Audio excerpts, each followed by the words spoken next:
You're watching Shravane Mukti channel.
भैया अपने अपने मोबाइल बंद कर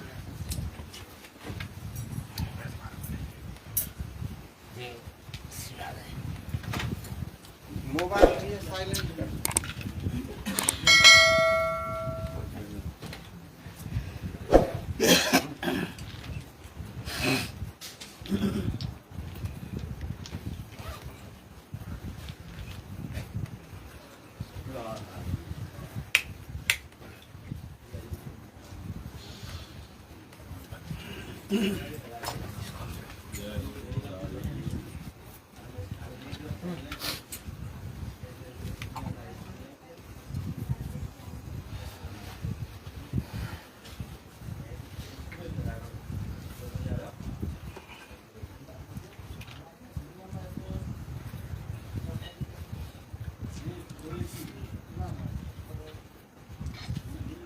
जय जय श्री राम निताई गौर हरि बोल। हमारे आलोच्य विषय चल रहा है प्रेम पुरुषोत्तम अखिल रसामृत सिंधु कलिजुग पावन अवतार श्री कृष्ण चैतन्य महाप्रभु के पावन जीवन चरित, उनकी जीवन गाथा, अमृतमय जीवन गाथा संबंध में किंचित आलोचना करके अपने वाणी को पवित्र तथा हृदय को निर्मल करने का प्रयत्न करेंगे। तत्सहित हृदय को शुद्धिकरण का ये श्रेष्ठ उपाय जो भगवत कथामृत श्रवण मात्र ही मंगल करने में समर्थ है, ये हरि कथामृत। तो भगवान की मंगलमय जीवन गाथा जो हमारे लिए एकमात्र आश्रय, जीवन धारण, हमारे साधन भजन के लिए एकमात्र आश्रय उनकी अमृतमय कथा, चिंतन, ध्यान धारणा तथा उपासना। महाप्रभु नवद्वीप लीला तथा संन्यास लीला दो पार्ट है।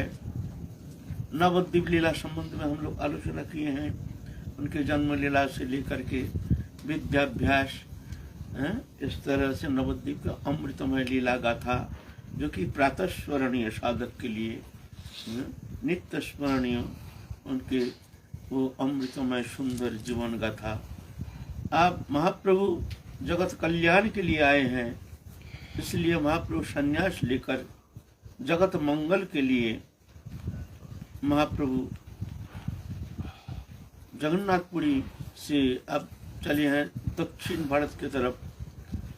दक्षिण भारत में जाकर के महाप्रभु भ्रमण करते करते आए हैं विद्यानगर में, गोदावरी नदी के तट पर। वहाँ रहते हैं राय रामानंद। राय रामानंद हैं ललिता सखी के अवतार। उनकी प्रेम सान्निध्य प्राप्त किए हैं। राय रामानंद भी अपने को कृतकृत्य मान रहे हैं तथा महाप्रभु भी उनके प्रेम सान्निध्य में गदगद होकर के उनसे नाना प्रकार साध्य साधन तत्व संबंध में जिज्ञासा कर रहे हैं। तो इस विषय में हम लोग आलोचना करते हुए आ रहे हैं। बाबा, जैसे युगल किशोर की, जैसे राधा रानी की मंजरी स्वरूप राधा रानी की सेवा चिंतन करती है, अपने मंजरी स्वरूप को चिंतन करती है, तो वैसे ही नवद्वीप लीला में भी महाप्रभु के जो दास स्वरूप, उस दास स्वरूप की चिंतन करके महाप्रभु की सेवा चिंतन होती है। ये अति गोपन रहस्य है हमारे गौरीय उपासना में। जुगपत दो लीला, एक नवद्वीप लीला, एक वृंदावन लीला। जैसे एक दृश्यमान वृंदावन है और एक नित्य वृंदावन है।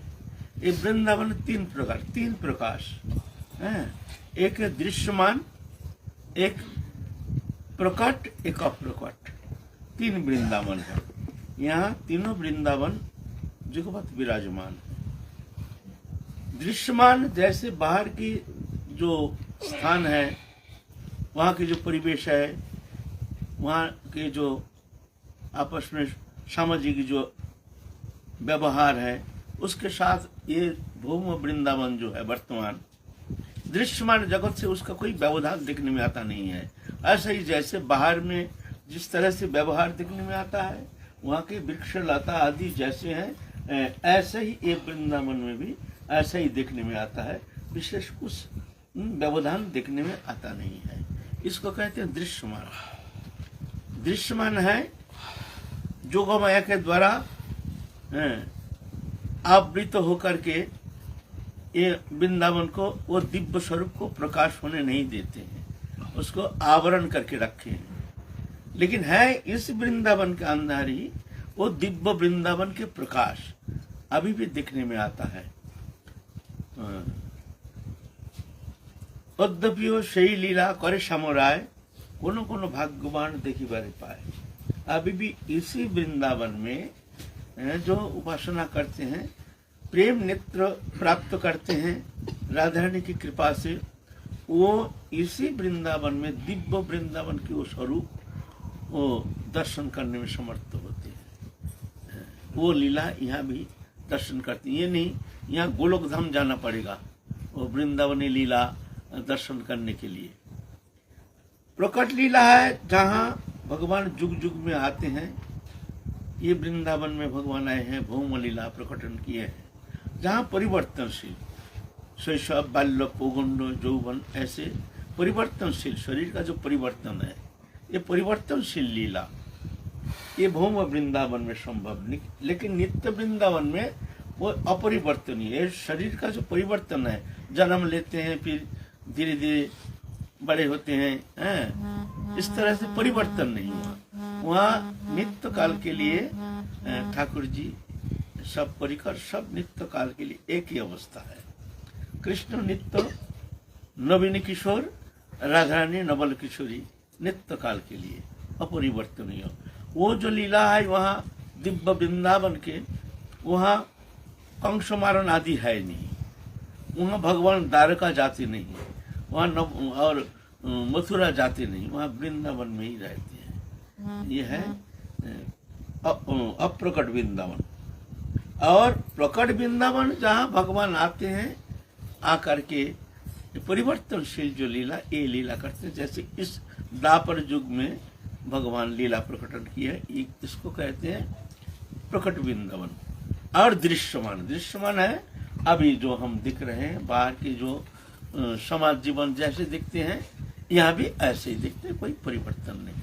लेकिन भक्त जो है वो इसके अंदर भी वो अद्भुत दर्शन है, वो आनंद प्राप्त करते हैं। वही वृंदावन है, भक्त के भाव अनुरूप वो आस्वादन करते हैं। लेकिन अभक्त जो है वो अनुसंधान करके भी इसके अंदर विशेष कुछ उनको मिलता नहीं है। यह है प्रकट वृंदावन, है ना। ऐसे नवद्वीप धाम है, नवद्वीप धाम भी ऐसे ही है, एक प्रकट नवद्वीप, एक है अप्रकट नवद्वीप। जैसा हम लोग वर्णन किए हैं, जैसे श्वेतद्वीप में जहां अनंत कोठरी है,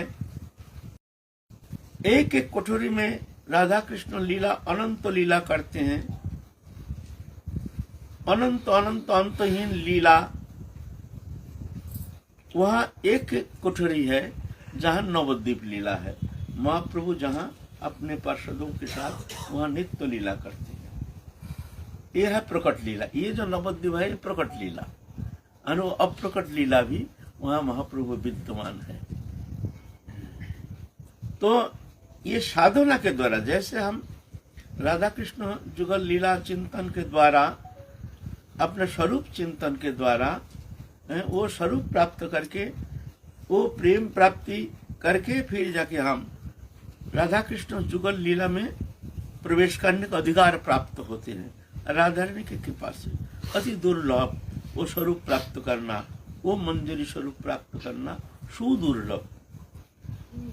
लेकिन राधा रानी की कृपा से वो स्वरूप प्राप्त करके वह नित्य काल के लिए राधा रानी की लीला में प्रवेश कर जाते हैं और निभृत निकुंज सेवा में जुगल विलास लीला सेवा अधिकार प्राप्त करके धन्याति धन्य हो जाते हैं। नित्य काल के लिए राधा रानी के साथ रह करके सेवा में रहते हैं। हर समय राधा रानी के साथ रहते हैं, मंजरी हर समय राधा रानी के साथ रहते हैं। और जो सखियां हैं ये हर समय नहीं रहती, अपना घर है, अपना ससुराल है, ये सब है, ललिता आदि सखियां हैं। लेकिन ये मंजरी जो है ये राधा रानी के साथ ही रहती है हर समय। ये विशेषता, राधा रानी जाते हैं, राधा रानी के पीछे पीछे जाते हैं, राधा रानी शयन करते हैं, राधा रानी के चरण प्रांत में जा करके शयन करते हैं। जब तक राधा रानी निद्रित नहीं होते हैं तब तक राधा रानी के वो चरण कमल को अपने जंघा पर रख करके मृदु मंदो उनके संवाहन करते हैं, संवाहन करते हैं। ये राधा रानी सो जाते हैं, राधा रानी के चरण प्रांत में वो सखी सो जाते हैं। ये उम्र में ये छोटे हैं राधा रानी से, वयस संधि। इस विषय में हम लोग आलोचना कर चुके हैं। फिर प्रातः काल जब राधा रानी जागते हैं, जगाते हैं, जागते नहीं, राधा रानी को जगाते हैं। गुरु रूपा सखी भी साथ रहते हैं। गुरु रूपा सखी को लेकर के फिर राधा रानी को जगाते हैं, जगा करके राधा रानी को स्नानागार में ले जाते हैं। राधा रानी को कुछ नहीं करते हैं, राधा रानी को स्नानागार में ले जाते हैं। ले जा करके सुवर्ण बर्तन में, सोने के बर्तन में सुभाषित जल ये सब रख करके राधा रानी को वहाँ स्नान कराते हैं। शौच आदि क्रिया के बाद ये सब नरलीलावत कोई बल्लम, वो लीला देखने में नरलीलावत लेकिन है नरलीला नहीं, वो अप्राकृत दिव्य चिन्मय आनंदमय दिव्याति दिव्यो, वो अभंग मनुष्य गोचर मन बुद्धि की अगम्य लीला, लेकिन प्राकृतवत। क्या राधा रानी शौच क्रिया, भगवान शौच क्रिया करते हैं? नहीं, ये वो भी करते हैं। वहाँ शौचागार आदि सब अपने केश के द्वारा सम्मार्जन करते हैं। ये मंजरी इनकी सेवा, शौचागार सम्मार्जन करते हैं। स्नानागार में लेकर के राधा रानी को बैठाते हैं। और क्या इतना निबिड़ सेवा, चिंता की भी अगम्य। राधा रानी को रत्न सिंहासन में बैठाते हैं, फिर उनको तैल सम्मार्जन करते हैं। अद्भुत, ये तेल नहीं है, हमारे यहाँ का तेल नहीं है, दिव्य जगत का अति सुगंधित, तो तैल सम्मार्जन करते हैं। संपूर्ण निर्वस्त्रा राधा रानी, वहाँ कोई नहीं, मंजरी है और राधा रानी है। तैल सम्मार्जन करते हैं, फिर जाके स्नान कराते हैं, फिर वस्त्र के द्वारा, शुभ्र वस्त्र के द्वारा उनको पोछा देते हैं, पोछ देते हैं। फिर जाकर के संपूर्ण अंगों माने वहाँ निसंकोच, फिर केश सम्मार्जन करते हैं। वस्त्र धारण, वस्त्र भी वो भी राधा रानी कौन सा वस्त्र पहनेंगे ये राधा रानी नहीं कहेंगे, सखी हमको वो वस्त्र पहना। वो अलंकार तो अप्राकृत दिव्य जगत के अनंत अलंकार है। वो अलंकार जो है वो कल्प वृक्ष देते हैं, कल्प वृक्ष से जाकर के प्रार्थना करते हैं, हमारे राधा रानी की सेवा के लिए अलंकार चाहिए, तो ये फल गिर जाता है, एक फल ऐसे कहते हैं हमारे जो आचार्यों ने इस तरह से वर्णन किए हैं। उसके भीतर में समस्त अलंकार सब नित्य नवीनतम हो। आज जैसे अलंकार पहने, काल वो अलंकार नहीं, कल फिर दूसरे रकम का अलंकार, और अलग अलग मुनि मुक्ता आदि, इंद्रनील मुनि, हेमकांत मुनि, चंद्रकांत मुनि, रजत मुनि, मुक्ता मुनि, प्रबाल मुनि, स्वर्ण मुनि, नाना मुनि, ऐसा नाना प्रकार मुनियों के बनी हुई सब। और कौन बनाए हैं, कौन रचना किए हैं ऐसे अद्भुत दिव्य अलंकार, ये चिंता के भी अगम्य। इस तरह से राधा रानी को श्रृंगार करते। आप कौन सा श्रृंगार करेंगे ये मंजरी खुद निर्णय लेंगे। आज राधा रानी को ऐसे वस्त्र पहनाएंगे, कैसे वस्त्र या हम जानते हैं, राधा रानी नहीं, हम पहनाएंगे। फिर राधा रानी को उसी गुप्त कक्ष में राधा रानी को श्रृंगार कराते हैं, अलंकार पहनाते हैं, फिर केश विन्यास करते हैं। केश विन्यास किस तरह से केश रचना करेंगे, किस तरह से राधा रानी को श्रृंगार करेंगे, ये राधा रानी भी जानती नहीं है। राधा रानी तो पुतला जैसे बैठे रहती है। मंजरी जा करके शीशा रहती है, शीशा के सामने बैठा करके राधा रानी मुंह को ऐसे टेढ़ा करके रखो, टेढ़ा करके ऐसे है, राधा रानी ऐसे टेढ़ी करके बैठी है, केश विन्यास कर रही है। अच्छा, मुंह को ऐसे ऐसे हाथ से मुंह को ऐसे पकड़ के ऐसे हिलना नहीं, बिल्कुल हिलना नहीं। केश विन्यास करने का नाना प्रकार तरीका अपनाते हैं, केश विन्यास करने के। ऐसे केश विन्यास लाखों जो ब्यूटी पार्लर है ना, फेल, लाखों ब्यूटी पार्लर फेल। ये कहाँ से सीखे हैं? ये सब जग मायाकृत हो, ऐसे दिमाग में भर जाते हैं। जब वो मंजरी जब राधा जी के केश विन्यास करके जब उनको सुसज्जित करते हैं तो मंजरी भी चकित हो जाते हैं जी, ऐसे सुंदर हमारे दिमाग में आया कैसे, ऐसे रचना, ऐसे सुंदरतम रचना है, पहचान में ही आता नहीं। जो काल जो श्रृंगार किए, आज जो श्रृंगार, ये श्रृंगार बिल्कुल नवीनतम हो, नित्य नभायमान। और राधा रानी भी शीशा में अपने स्वरूप को देख करके माने इतना सुंदर, इतना सुंदर, अपनी सुंदरता देख करके राधा रानी चमक जाते हैं। क्यों क्यों चमक गए? हमको देख के, ये सुंदरता देख करके श्याम सुंदर कितना प्रसन्न हो जाएंगे। हमको ही जब हमारे मन को जब मथन करने में समर्थ है, इतने सुंदर इतनी अद्भुत रचना हमारे मन को ही जैसे आकर्षित कर रहे हैं, हमारी वो स्वरूप तो श्याम सुंदर ना जाने कैसे प्रसन्न हो जाएंगे। इसलिए राधा रानी चमकित हो जाती है। एक एक दिन एक एक रकम रचना, अलग अलग वस्त्र, अलग अलग अलंकार, ऐसे ऐसे कभी कभी तो पुष्प अलंकार, पुष्प की सज्जा, छोटी छोटी, इतना वहां तो अप्राकृत जगत का सब लाखों प्रकार का फूल, लाखों प्रकार का डिजाइन, लाखों प्रकार का रंग, वृक्ष लता दिया तो सब एक ही लता है ना, हरा हरा रंग के सब पत्ता है, ऐसे सब लेकिन वहाँ ऐसे नहीं, वहाँ वृक्ष की जो लता पत्ता है उसका भी अलग अलग डिजाइन और रंग, एक एक पत्ता का डिजाइन देखते रहो और एक एक पत्ता का रंग, जी ये कौन सा रंग, उसका कोई शब्दों के द्वारा उसका कोई वर्णन होता नहीं है। ऐसे ऐसे फूल नाना लाखों लाखों प्रकार के, माने एक वन भूमि वन प्रदेश में जब घूमते हैं तो जीवन में कभी देखे नहीं ऐसे सुंदरता, ऐसे सुंदर वनभूमि, इतना सुंदर फूल फुलवारी कभी देखे नहीं, नित्य नवायमान नवीनतम। और वहां से चयन करके नाना प्रकार छोटी छोटी छोटी छोटी कलियों से बनी हुई इतना अलंकार, जो जो हीरा मोती मुक्ता से बनी हुई जो अलंकार वो फेल कर देंगे, उसका डिजाइन अलग अलग रंग, पुष्प पत्ता आदि देकर के ऐसे सुंदर सखियां सब रचना करते हैं अलंकार, पुष्प रचना, वो पुष्प रचना करके उसके द्वारा ये सब अलंकार सज्जित करते हैं राधा रानी को। पता ही नहीं चलेगा से पुष्प के द्वारा बनी हुई ये सुंदर ये अलंकार।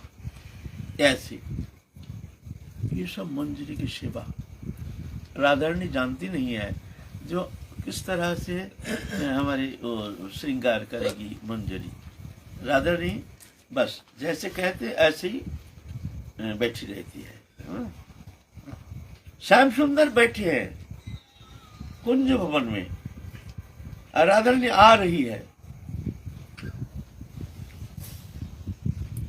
श्याम सुंदर देखते हैं एक ज्योतिपुंज, एक अद्भुत चंद्र कोटि छटा ज्योतिपुंज जैसे सम्मिलित होकर के एक आ रहे हैं।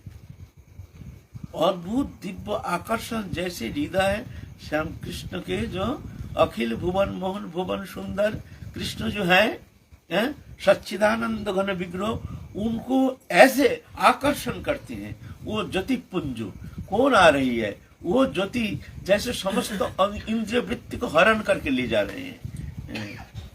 पहचान में आ नहीं रहा ये कौन आ रहे हैं, आते आते आते आते पहचान में आता नहीं, राधा रानी आ रही है। लेकिन आकर्षण तो ऐसा ही है, राधा रानी जिस तरह से उन परमाणु को आकर्षित करने में समर्थ हो, जिस तरह से कृष्ण भूल जाते हैं समस्त, अपने शोध बुद्ध खो जाते हैं, ऐसे ही आकर्षण, लेकिन पहचान में आता नहीं है जो ये कौन आ रहे हैं। ऐसे नवीनतम श्रृंगार, नवीनतम ये कैसे रचना करते हैं, ऐसे नवीन नवीन नवीनतम वस्त्र अलंकार के द्वारा इस तरह से मंजरी सुनिपुण शिल्पों कला कौशल के द्वारा इतना सुंदर निर्माण कार्य से जैसे ये रचना करते हैं। जब निकट आते हैं एकदम सामने, एकदम से दूर से नहीं सामने आ जाते हैं, तो अभी चिंता करती है, देखने में लगता है राधा रानी, लेकिन ये राधा रानी तो ऐसे जैसे कभी देखे नहीं, वही राधा रानी है लेकिन हम कभी देखे नहीं ऐसे, ऐसे ही तो है। तो वो नित्य नवीनतम कर्म वर्धमान सुख, हमारे भौम जगत में हमारे जो आनंद है ना, यह है क्रमह्रासमानुपयोग, क्रमह्रासमानुपयोग विधि। एक वस्तु जब हम ग्रहण करते हैं तो पहले जो आनंद है पीछे वो आनंद धीरे धीरे क्षीण होता जाता है, एक समय जाके जीरो होता है, अधिक उपयोग करने से घृणा आ जाती है। जैसे मान लीजिए रसगुल्ला खाने का आपका खूब मन कर रहा है ना, प्रथम रसगुल्ला खाएंगे खूब आनंद, दूसरा रसगुल्ला खाएंगे उससे कम आएगा, फिर तीसरा और कम, चौथा और कम, फिर एकदम 0 आ जाएगा। उसके बाद ना अब किसी अवस्था में मुंह में आप दे नहीं सकते, फिर भी जोर करके अगर मुख में तुम घुसा दोगे उल्टी आ जाएगा। है? किसको कहते हैं क्रमराशमान उपयोग विधि। ये भौमो जगत में जो हमारे सुख, हर सुख कोई भी सुख हो, पहले तो खूब चमक दमक, फिर धीरे धीरे धीरे धीरे शिथिलता आ जाती है, फिर कोई चमक खत्म। ये भौमो जगत, लेकिन वहां ऐसा नहीं, क्रम वर्धमान उपयोग विधि, बढ़ता ही जाता है, बढ़ता ही जाता है, आनंद बढ़ता ही जाता है। राधा रानी को देख करके हमारे क्या होता है, कोई प्रियजन आता है तो पहले देख करके एकदम आनंद में आत्महरा हो जाते हैं, हो प्रियजन आए हैं, एकदम छाती में लगा लेते हैं, कितना आनंद। बस दूसरा दिन उससे कम, तीसरा दिन उससे कम, चौथा दिन और कम, पंचम दिन अब जाए बहुत दिन हो गया, कब जाएंगे कि जाने का नाम नहीं लेते हैं। वही प्रियजन नाम नहीं लेते हैं, फिर कहते हैं आपका कई दिन छुट्टी है, छुट्टी नाना प्रकार। इस तरह से हमारे ये क्रम राशमान, लेकिन वहाँ ऐसे नहीं। राधा रानी आते हैं, राधा रानी को इस तरह से बैठाते हैं, लेकिन बढ़ता ही जाता है। कृष्ण में वो प्रेम बढ़ता जाता है, राधा रानी में बढ़ता जाता है, सीमा नहीं, असीम असीम असीम अथा आनंद सिंधु में डूब जाते हैं। कहाँ डूब रहे हैं उसका कोई अता पता नहीं।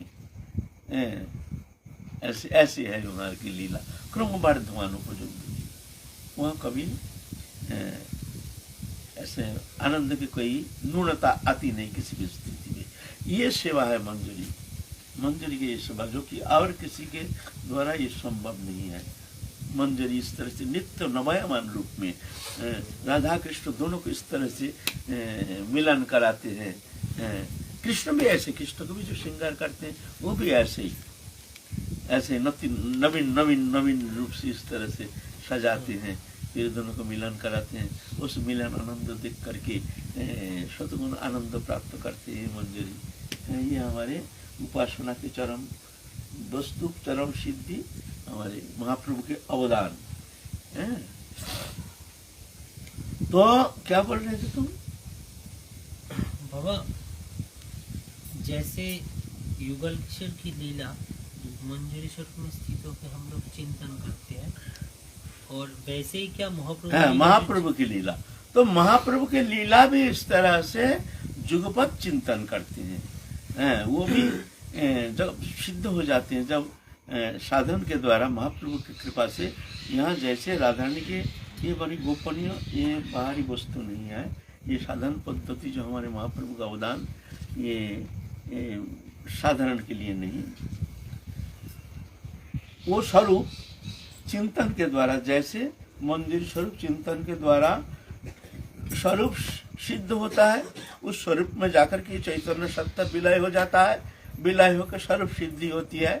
फिर वो स्वरूप, वो मंजरी स्वरूप, वो स्वरूप लेकर के नित्य काल के लिए दिव्य वृंदावन में नित्य काल के लिए सेवा में जाते हैं, जुगल सेवा में। ऐसे नवद्वीप लीला चिंतन करते करते भी एक संत बैठे हुए हैं राधा मैया के चौखट पे जो है, वो तो पहले जल्दी बातें गाड़ी मुँह पे बोले तुम लोग जाओ दर्शन करके आओ, तो पट बंद चुका था, बाबा का दर्शन हो जाए, राधा का दर्शन हो जाए जो है, फिर आगे बाबा वहीं बैठे हैं, उनको लेकर के जाना पड़ेगा। सूरत में रहते हैं बाबा जो है।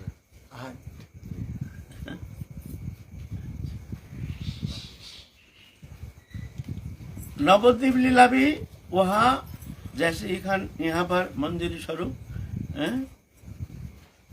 वैष्णवी अवस्था, यहाँ भी किशोर अवस्था, यहाँ जो महाप्रभु के सेवक चिंतन करते हैं वो किशोर अवस्था, दिव्य किशोर अवस्था।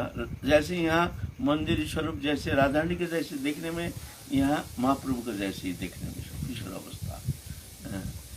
चिंतन करते करते प्रेम सिद्धि होने से उस स्वरूप में जाकर के विलय हो जाते हैं आत्मा। ये अब बोले एक आत्मा कैसे होता है? यहाँ तो नवद्वीप, उधर वृंदावन, उधर स्त्री स्वरूप, इधर पुरुष स्वरूप, कैसे संभव है? बोलते ना, ये अद्वैत प्रभु महाप्रभु से ये बार प्रार्थना किए थे, प्रभु तुम्हारे जुगपथ ये लीला आस्वादन करने के लिए ये 2 स्वरूप होनी चाहिए।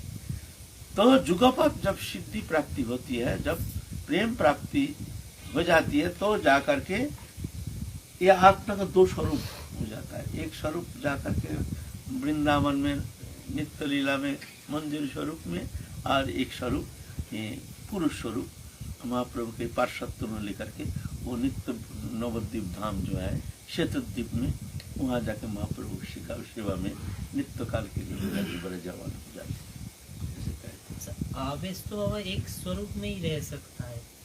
जैसे जब हम मंजूरी स्वरूप की चिंतन करेंगे, पूरा आवेश हमारा उसी स्वरूप में रहेगा, उस स्वरूप में आवेश ही तो रहे के फिर मैं कैसे वो महाप्रभु के साधक ना स्वरूप में जा सकता हूँ? मेरा आवेश तो ऐसा है हमारी लीला स्मरण पद्धति में। पहले तो नवद्वीप चिंता करते हैं, लीला नवद्वीप चिंता करते करते फिर महाप्रभु के साथ वहाँ कीर्तन आनंद में महाप्रभु निमग्न हो जाते हैं। वहाँ महाप्रभु राधा कृष्ण जुगल लीला चिंतन करते करते वहाँ डूब जाते हैं। डूब करके वो स्वरूप में पहुँच जाते, स्थित हो जाते हैं। वहाँ ये जो साधक दशा में साधक जो है, ये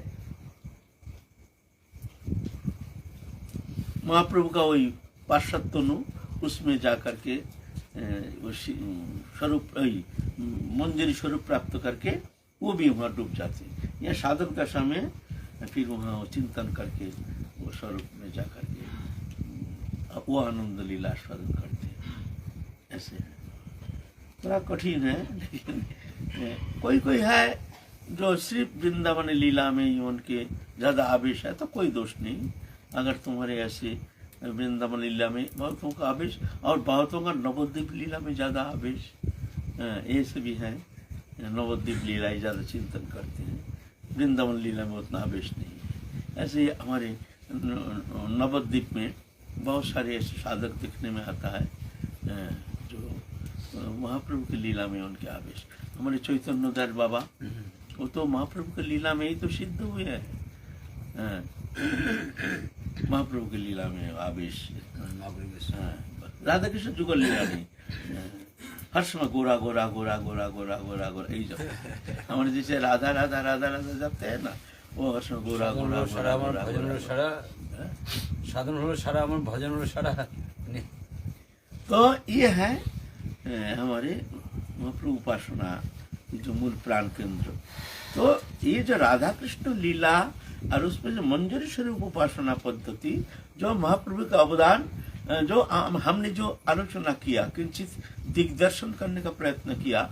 जो देखो एक मंजरी किस तरह से लीला को मान लो एक प्रकार रचना करते हैं, किस तरह से हम सबमिट करेंगे राधा रानी को कृष्ण के सामने। मंजरी जानती है, मंजरी जानते हैं हमको किस तरह से राधा रानी का श्रृंगार करेंगी, कौन सा पोशाक पहनाएंगे। राधा रानी नहीं, मंजरी की इच्छा, मेरी इच्छा आज मैं राधा रानी को ऐसे बोलो, ये अधिकार, ये अधिकार प्राप्त करते हैं ये मंजरी। ये कोई साधारण है। और मंजरी के प्रेम में ऐसे वशीभूत हो जाते हैं हमारे राधा रानी।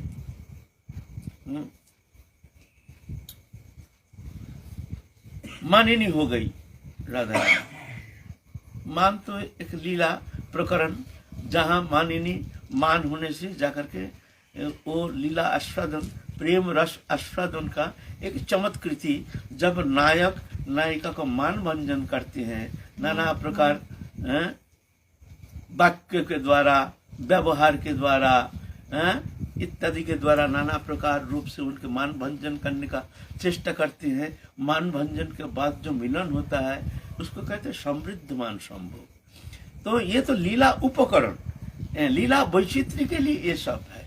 नहीं तो मान का क्या जरूरत है। राधा रानी मानिनी हो जाते हैं, नाराज हो जाते हैं कृष्ण के ऊपर। एक ही बात है, अपने निजन के ऊपर कोई नाराज होते हैं ना। ये मान, ये कौटिल्य, प्रेम कौटिल्य कहते हैं इसको। ये कुटिलता, ये प्रेम की गति ऐसा है, कुटिलता सीधा नहीं, जहाँ प्रेम है वहाँ ऐसे कुटिलता कौटिल्य है।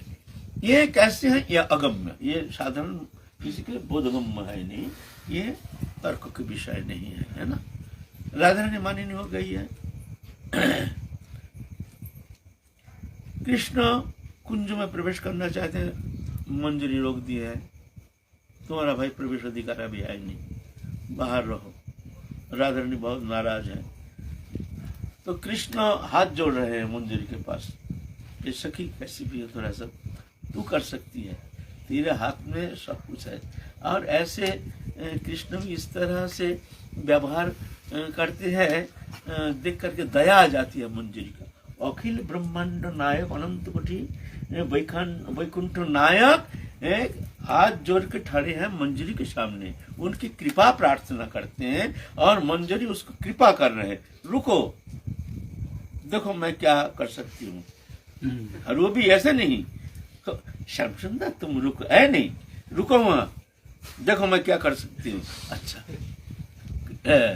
भगवान पूर्ण ब्रह्म सनातन अखिल ब्रह्मांड नायक, उनके कृपा के भिखारी होकर के, जानते हो श्याम सुंदर कितना दुखी हो गए हैं। हमको कह रहे हैं जो मैं जा रहा हूं, आप कभी एक कुंज में मैं आऊंगा नहीं। सखी ऐसे रोते रोते श्याम सुंदर चल दिए। मैं तुम ठीक नहीं किए, तुम कहीं बहुत गलत किए, तुम ऐसा नहीं करना चाहिए हर समय। श्याम सुंदर कितना दुखी किए तुम। तो सखी मैं क्या करूं बता। राधा रानी फिर हाथ जोड़े मंजरी को। राधा रानी सखी तू कोई उपाय कर, बुला के ला कैसे भी। तो राधा ने बैठे रहो यहाँ, चुपचाप बैठो, देखो मैं क्या कर सकती हूँ, तुम बैठो, मैं जैसा कहूँ ऐसा करना। हाँ सखी ऐसे ही करूंगी। देखो एक मंजरी बीच में आकर के दोनों के मिलन की जो चरम स्थिति जो है, वो मिलन है, वो प्रेम मिलन कराते हैं ये मंजरी। ये कोई साधारण उपासना, ये सखी के द्वारा ये संभव नहीं है। कोनो चले एक संगे सखी रे मिलाए, से आनंद देखी सुनी कोटि सुख पाए। कोई छलना करके कैसी भी दोनों को मिलन कराते हैं, वो आनंद देख करके अखंड आनंद सिंधु में डूब जाते हैं ये मंजरी। ये हमारे महाप्रभु का उदाहरण मंजरी स्वरूप लीला पद्धति। तो इस विषय में हम लोग आलोचना कर रहे हैं। तो राय रामानंद से पूछ रहे हैं महाप्रभु साध्य साधन तत्व। पहले तो दास्य भाव, फिर सख्य भाव, फिर वात्सल्य, फिर मधुर भाव। मधुर भाव है लीला के चरम अवस्था, जहाँ समस्त इंद्रिय देकर कृष्ण सुख ही को तात्पर्यमयी सेवा, कृष्ण सुख के लिए ही अखिल चेष्टा, अपने सुख के कोई अनुसंधान नहीं है। ऐसे हैं कृष्ण, कैसे सुखी हो जाए, ऐसे हैं ये ब्रजलीला। ऐसे हैं ये ब्रजलीला। इसलिए ये गोपीजन की ये महिमा है, ऐसे महिमा है। एक बार द्वारकापुरी में भगवान के बहुत सर दर्द हो गया, खूब सर दर्द हो गया। कोई वैद्य बुलाया, बहुत सारे वैद्य बुलाया, कोई वैद्य काम नहीं करता है। भौम लीला है ना, नर लीलावत, बड़े बड़े वैद्य बुलाए, कोई वैद्य काम कर नहीं पाता है, कोई दवा से काम नहीं होता है। तो कृष्ण से पूछ रहे थे इसका दवा क्या, इस सर दर्द का दवा क्या। तो दवा तो एक है, देखो कोई भक्त अगर अपने चरण धूली, चरण रस हमको दे दे, तो उनके चरण रस लेपन से हमारी ये सर दर्द ठीक हो जाएगा। ये दवा से तो काम बन जाएगा। तो भगवान कौन देगा चरण रस। वहाँ रुक्मिणी रेवती सत्यभामा जम्बवती सुलक्षणा मित्रविंदा कालिंदी आदि जितना महिषियाँ है, पटरानियाँ हैं, लोग कैसे बाबा भगवान है, ये तो असंभव बात है। इतने में नारद ऋषि आ गए, नारायण नारायण करते करते भगवान का सर दर्द ठीक नहीं होता है। तो समस्त पाटरानियाँ नारद ऋषि कहते हैं ऋषि पर किसी प्रकार से कहीं से ये कोई वैद्य बुला करके तुम्हारे ठाकुर जी के इस तरह से तुम ये दर्द को ठीक कर दो। नारद ऋषि आए हैं, नारद ऋषि को कहते हैं देखो ये तो एक ही दवा है, कैसी भी हो भक्त को चरण रस मिलने से हमारे ये सर दर्द ठीक हो जाए। नारद ऋषि गए हैं, समस्त जितना भक्त है, जितना अनंत कोटि ब्रह्मांड में जहाँ जहाँ कृष्ण उपासना, कृष्ण उपासक हैं, सबके पास गए हैं। सब सुन के ही सब, अरे वाह भगवान है, भगवान को कौन चरण रख देगा। फिर आए हैं घूमते घूमते ब्रज में, ब्रज गोपियों के पास। तो कृष्ण ऐसे द्वारकापुरी में बड़े कष्ट पा रहे, सर दर्द है, चाहते कोई भक्त अगर चरण रस दे दे तो वो चरण रस लेपन से उनके ये सर दर्द शांत हो जाएगा। है कोई आप लोग के अंदर कोई ऐसे? हाँ, ला इसी पर ला, मैं दे रही हूँ। अरे बाबरी तुम दे रहे, जानते हो भगवान है, नरक जाओगे। अरे नरक की चिंता तुम करो जा करके, हम नरक की चिंता नहीं करती हूँ। नरक से हमारा कोई लेना देना नहीं, कहीं चले जाएं, हमारे प्राणनाथ ठीक हो जाए, बस इससे हमारा मतलब ये नहीं कि हम नरक जाएंगे कि कहाँ जाएंगे। इसीलिए हमारी जो ये ब्रज उपासना है, यहाँ निष्काम, यहाँ कोई कामना नहीं करनी चाहिए। हमारे ये कर दो, ये कर दो, ये कर दो, हमारी ये स्थिति ऐसा कर दो। तुम्हारी इच्छा ही हमारी इच्छा, हमारी कोई स्वतंत्र इच्छा नहीं है। तुम जैसे चाहते हो, अच्छा करो, बुरा करो, जो भी करो तुम करो, बस ये है, ये ब्रज भाव है ना। चरण रस झाड़ झाड़ के दे दिए, जाओ ऋषि को आप ले जाइए, जल्दी जाइए, जल्दी करिए, है ना। इसीलिए ये ब्रज प्रेम की महिमा, शशुक वासना रहित कृष्ण सुखी को तात्पर्यमयी सेवा, जहाँ आत्म सुखानुसंधान है नहीं।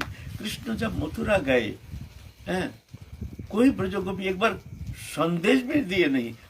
बहुत दिन बाद उद्धव को तो भेजे हैं, लेकिन विश्व में कोई पत्र वाहक के द्वारा ऐसा कोई पुराण में सुनने में आता नहीं है जो भगवान ने संदेश भेजा है, या भगवान आए हैं या किसी को बुलाए हैं, आ जाओ हमको देखने के लिए। देखिए, लेकिन कोई ब्रज गोपी कोई दुखी नहीं।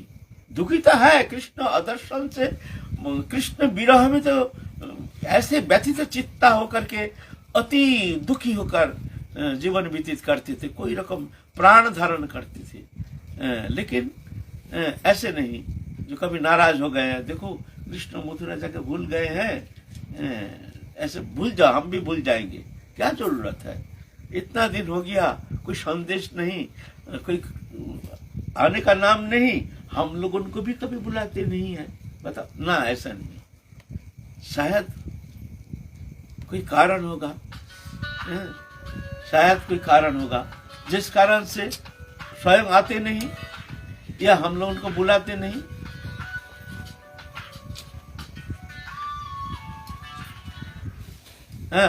प्रेम के किंचित मात्र क्षीण भाव नहीं आती है।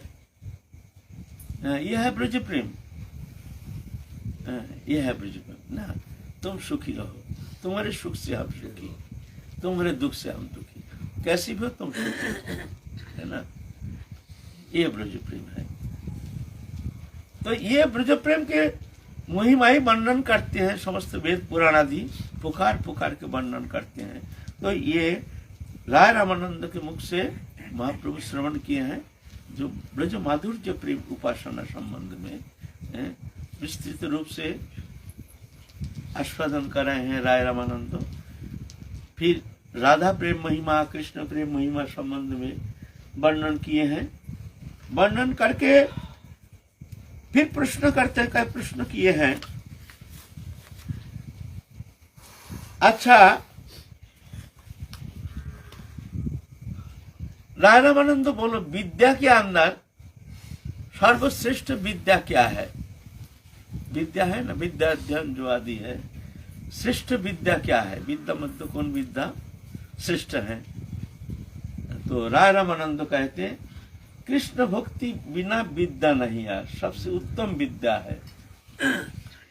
जितना हम लोग पढ़ते हैं, कॉलेज में पढ़ते हैं, दुनिया भर की कितना विद्या अर्जन करते हैं, लेकिन ये विद्या जो है ये मनुष्य का भ्रमित करता है, मोहित कर देता है, माया में मोहित करके संसार चक्र में ले जाता है। इसके द्वारा कोई कल्याण होता नहीं है। आपात मरणम देखने में लगता है जैसे जगत का बहुत सारे कल्याण हो रहा है, वास्तव में ये कल्याण नहीं, ये तो अकल्याण हो रहा है। एक दिन ये विद्या हमारे भगवान के सुंदर रचना सृष्टि को नष्ट कर देगा। ये विद्वत्ता, ये विज्ञान एक दिन समस्त सृष्टि को विनाश कर देगा। अभी ऐसे हो गया, प्रकृति अभी डिसबैलेंस हो गया, विद्वत्ता का ऐसे प्रकाश हो गया, जो विज्ञान के जो ऐसे प्रगति दिखता है, लेकिन नहीं, वो धीरे धीरे वो ऐसे डिसबैलेंस हो रहा जो विनाश की ओर ले जा रहा है। अभी कहते हैं 6 साल बाद पूरा पृथ्वी उथल पथल हो जाएगा, उत्ताप बढ़ जाएगा, भू की उत्ताप बढ़ जाएगा।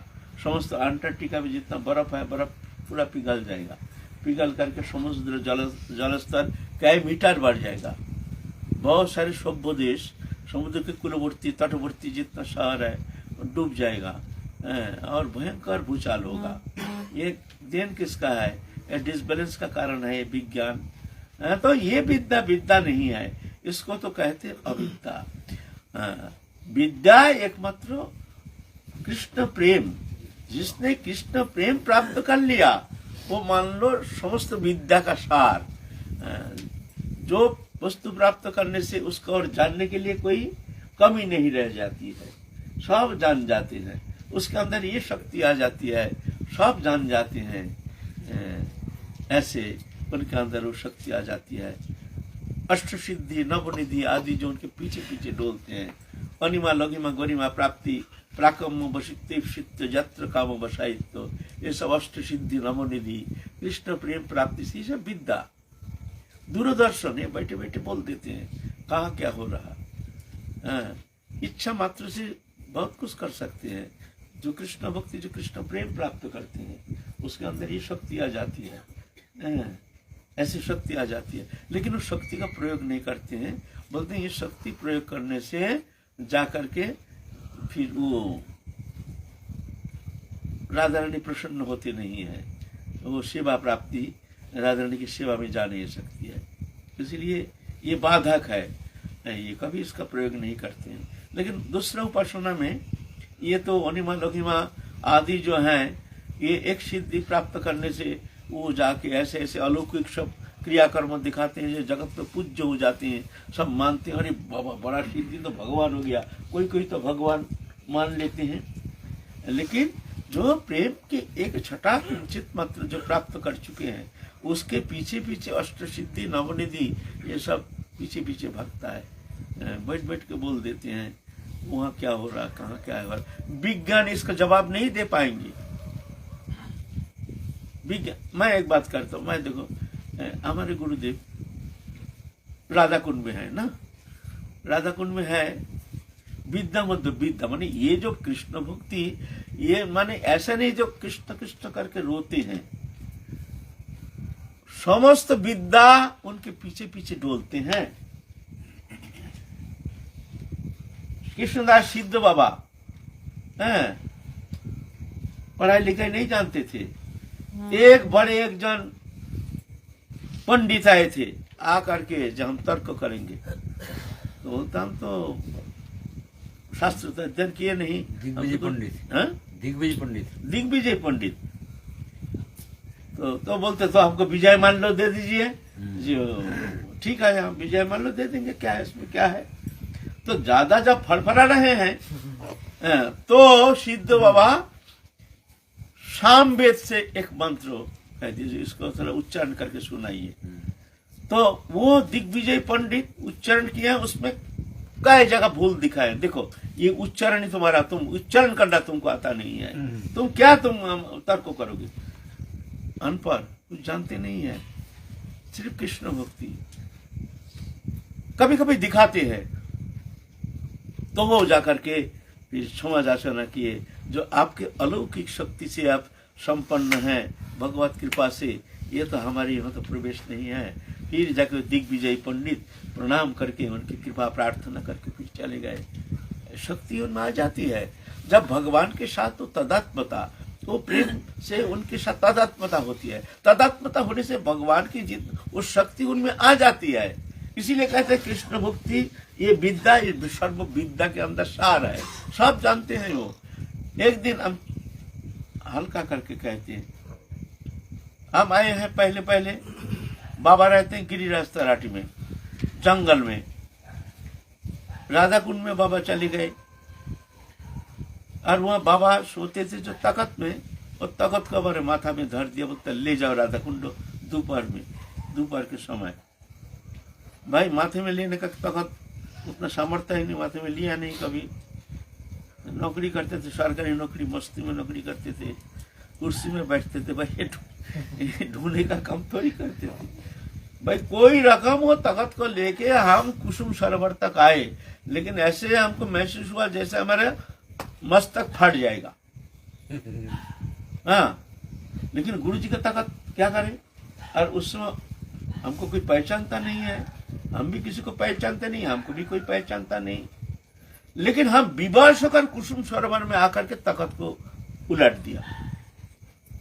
उलट करके आप बैठे हैं, आप बोलिए हमारी दशा, न तख्त को ले जा सकते हैं, न तख्त को छोड़ करके जा सकते हैं। गुरु जी का तख्त दूसरे का तख्त होने से तो फेंक के चले जाते, रहने तो बाहर में जाए हमारा क्या। लेकिन गुरु जी का तख्त, उसको तो ले जाना है, उसको छोड़ के जा नहीं सकते और लेके जा नहीं सकते। और दोपहर के समय कहाँ तक हम बैठे रहेंगे? बोलो क्या संकट, धर्म संकट। गुरुदेव राधा कुंड में बैठे हैं, हमारे गुरु भाई, उसका नाम था गौरहरि। उसको बाबा बुला के कहते हैं, गौरहरि इधर आ, जल्दी तू दौड़ते दौड़ते जा। विनोद कुसुम सरोवर में बैठा है, तू दौड़ते दौड़ते जाना और वो तख्त को दोनों मिल करके ले आना, जा अभी जा। तो हम तो वहां भगवान का नाम लेके बैठे हैं, क्या करें, आप कौन सा उपाय अवलंबन करें जिससे हम तख्त, ये समस्या से हम मुक्त हो सकते हैं। देखते हैं हमारे गुरु भाई भागते भागते आ रही है गोवर्धन की तरफ राधा कुंड से। देख करके हम बहुत प्रसन्न हो गए, जो भाई कैसे भी हो हाथ पांव पकड़ के बोलेंगे भाई कम से कम हमको सहयोग कर दे भाई, ले चल थोड़ा सा, इतना तो कर दे, मना लेंगे। तो थोड़ा सा हमको आशा मन में आई, जो भाई अच्छा हुआ गुरु भाई आ गया। वक्त वक्त आ रहे, हमने कहाँ जा रहे हो? बोलते बाबा ने भेजा है, तुम तख्त लाए हो, तख्त को ले जाने के लिए। बोले बाबा किसी जान गया सब तख्त यहाँ पड़ा है, उसको ले जाना है। फिर तो गौरहरि करके भी दोनों मिल करके तख्त को ले गया। ये विद्या कहाँ से आती है? ये विद्या सब जानते हैं। ये समस्त विद्या जब भगवत प्रेम प्राप्ति के किंचित मात्र छठा जिनमें अनुप्रवेश होता है, वो समस्त विद्वत्ता, जो अखिल ब्रह्मांड के समस्त ज्ञान उनमें आ जाता है। लेकिन जो कृष्ण भक्त है वो विद्या का प्रयोग नहीं करते, वो प्रयोग नहीं करते। हमारे चैतन्य दास बाबा ही तो ना वृंदावन में एक बाबा ना भगवान दास बाबा एक राजा आए थे, सुने है निंगटी पहना हुआ बाबा जी है, मस्तक मुंडी, तो वही तो देखने में तो लगता है जैसे भिखारी जैसे। आए हैं उनको परीक्षा करने के लिए जो कैसे सिद्ध है, नाम सुने हैं सिद्ध भगवान दास बाबा कैसे सिद्ध है, परीक्षा करने के लिए। बड़ी जटा फटा रहता है, बड़ा बड़ा जटा, इतना मोटा छोटा, इस सब जगह सिद्ध लगता है, वो सिद्ध लगता ही नहीं है। लकड़ी चेहरा आ रहे हैं यार। भगवान बाबा एक लाठी लेकर के कहते भाग। अरे मिट्टी में वो लाठी से पीट रहे हैं। तो राजा जो आ रहे हैं वो बोले भाई हमको बड़ा अपमान कर रहे हैं, हमको देखो भाग यहाँ से भाग करता है। देखो इसने बेइज्जती कर दिया हमको। कोई बात नहीं, साधु है, कोई बात नहीं। फिर जाके गए हैं, नाराज तो खूब हो गए हैं, हमको देख के इसने बेइज्जती कर दिया, डंडा पिटाई करके बोलते भाग यहाँ से। तो आदर करके तो बैठाए हैं राजा को। तो राजा कहते हैं महाराज एक बात है, आप हमारे ऊपर ऐसे नाराज क्यों हो गए हैं? इससे लठ से आप मिट्टी में प्रहार कर रहे थे, तो भाग जा, भाग। बोलता है महाराज ऐसे बात नहीं है, और नवद्वीप में ना वृंदावन लोकनाथ भजन कुटी में, वृंदावन वो थे नवद्वीप में, नवद्वीप की घटना है। बोलते वृंदावन में गोविंद मंदिर में एक तुलसी है, बड़ा तुलसी, वो एक बकरी खा रहा था, तो मैं जाके वो बकरी को हमने भगा दिया, बकरी को वो डंडा से। तो राजा का तुरंत तो खबर भी जाए भाई ऐसे इस समय इतना बजे क्या हुआ घटना बताओ। तो कहते हैं जो उस समय एक बकरी आकर के तुलसी को खा रहा था, तो एक बाबा जी आकर के कहां से डंडा मार के उसको भगाया। तो टेलीग्राम के खबर मिला तुरंत। तो ये है, ये विद्या है। ऐसा नहीं जो कृष्ण भक्त है वो जानता नहीं है, ऐसा नहीं है। वो समस्त ज्ञान उनमें, समस्त भौतिक विद्या भी उनके अंदर विद्यमान रहते हैं, सब ज्ञान उनके अंदर भरा हुआ रहता है। विवेकानंद को एक बार एक ग्रंथ तो देख करके देख लिया, देख करके माथे में धारण किया, बोलते हैं तुम यहाँ से कहीं से भी हमको प्रश्न करो, कोई भी पेज खोल करके तुम हमको प्रश्न करो। अद्भुत, फिर पढ़ा नहीं कुछ नहीं, एक ये फर्स्ट पेज देखा, लास्ट पेज देखा, माथे में रखा, लो प्रश्न करो, सब बोल रहे हैं, सब बोल रहे हैं। तो ये जो विद्या, ये परलौकिक विद्या, ये विद्या साधारण विद्या नहीं, ये कृष्ण मुक्ति के लिए, ये तो भौतिक विषय, अपराकृत विषय क्या कहें, जो अनंत कोटि वैकुंठ नायक जिस प्रेम की छटा प्राप्त करने से उसके वश में हो जाते हैं भगवान, उनके पीछे पीछे अनुगमन करते हैं। भगवान भूल जाते हैं मैं भगवान हूँ। अनंत कोटि वैकुंठ नायक भगवान, पूर्ण ब्रह्म सनातन भगवान, जो भक्त के पीछे पीछे अनुगमन करते हैं, तो और क्या विद्या चाहिए। तो कहते हैं विद्या मध्य कौन विद्या, सर्वश्रेष्ठ सार, बोले कृष्ण भक्ति बिना विद्या नहीं आर।